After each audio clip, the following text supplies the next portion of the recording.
My name is Caleb Thornton, and I'm 71 years old now.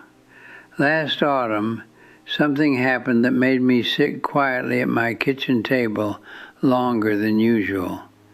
The coffee in my mug had already gone cold, but I didn't notice.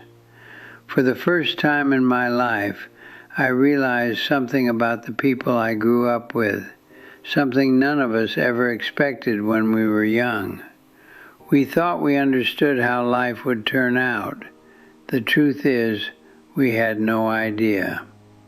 I live just outside Dayton, Ohio, in a small neighborhood that hasn't changed much in the last 30 years.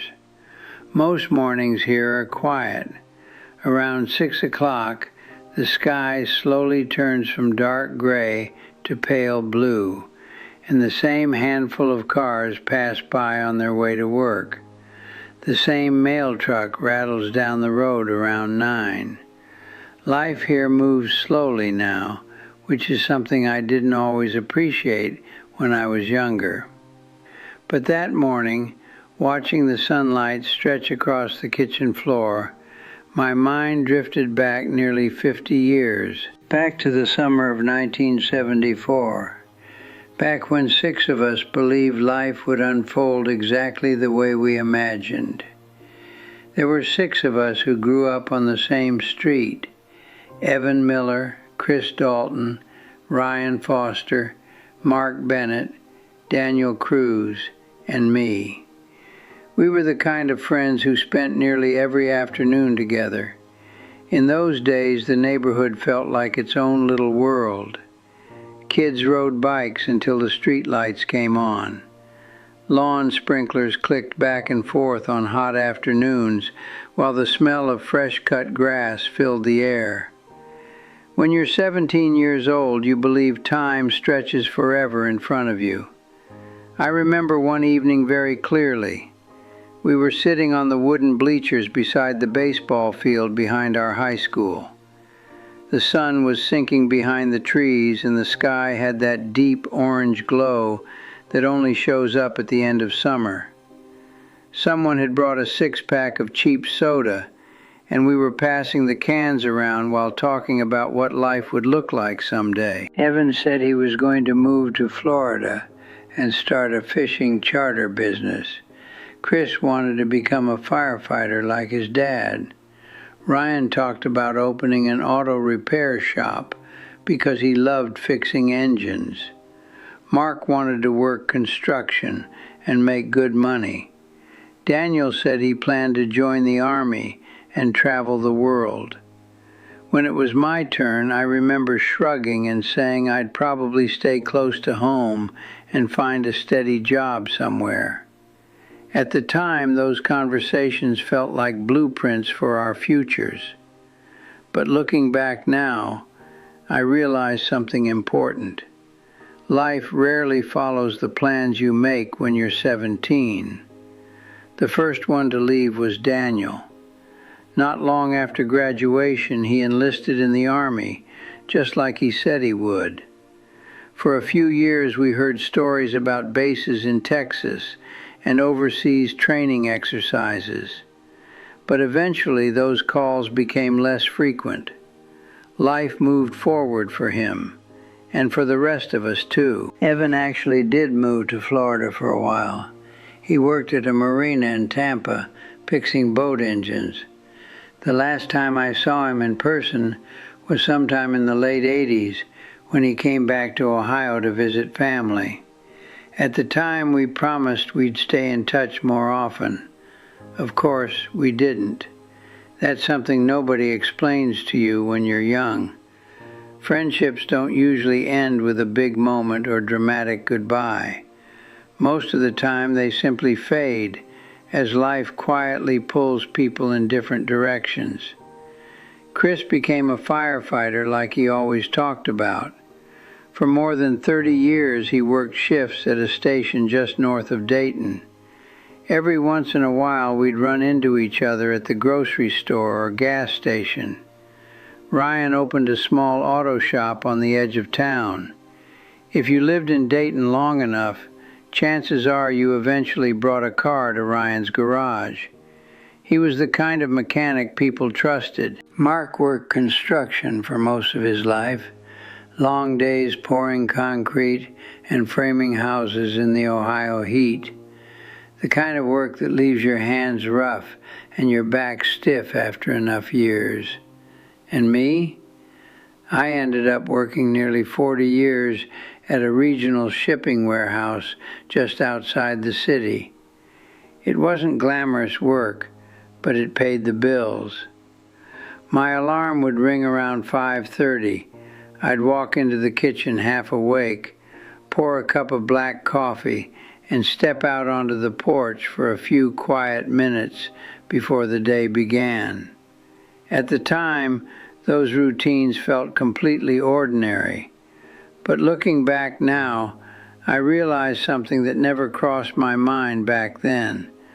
Those routines quietly shaped entire decades of my life. The strange thing about getting older is that time never feels fast while you're living it. Days feel normal and weeks feel manageable. Life moves at a comfortable pace, like there's always plenty of time ahead. Then one day, something small happens that makes you stop and look back.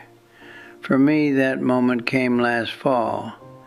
I had gone to a small community barbecue at a park not far from where we all grew up.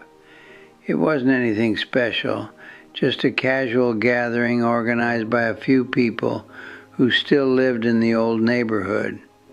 There were folding chairs scattered across the grass and a couple of grills smoking in the background while people talked. That's where I saw Ryan again. I hadn't seen him in years, maybe even a decade or more. At first I didn't recognize him.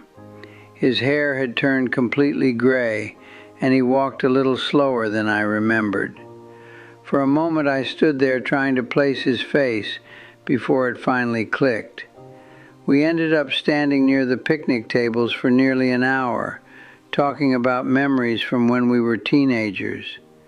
We talked about the baseball field behind the high school and the bikes we used to ride through the neighborhood. It felt strange and comforting at the same time. At one point, Ryan paused and looked around the park. There were kids playing near the trees, and the late afternoon sun stretching long shadows across the grass.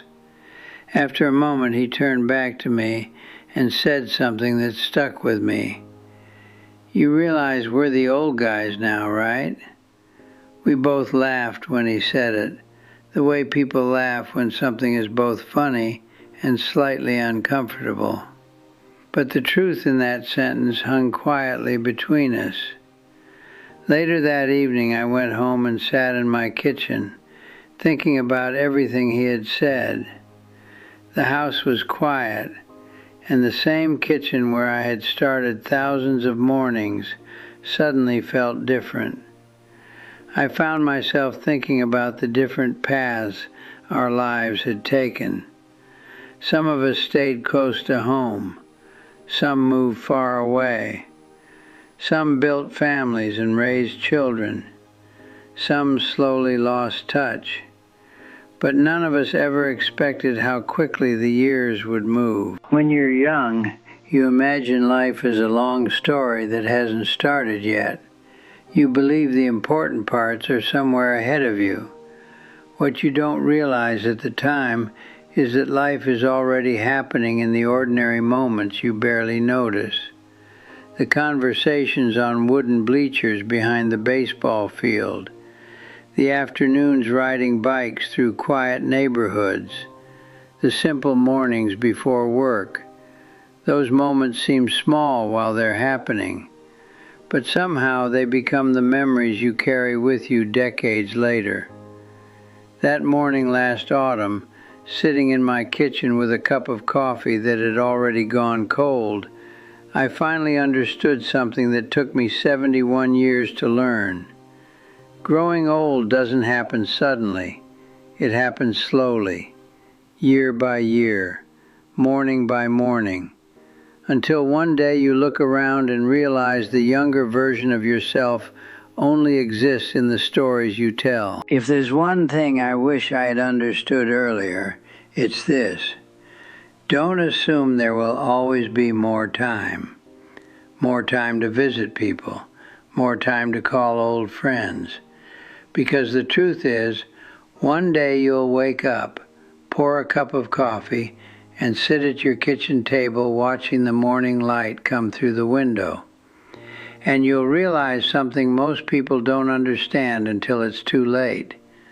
The life you thought was still ahead of you was quietly happening all along.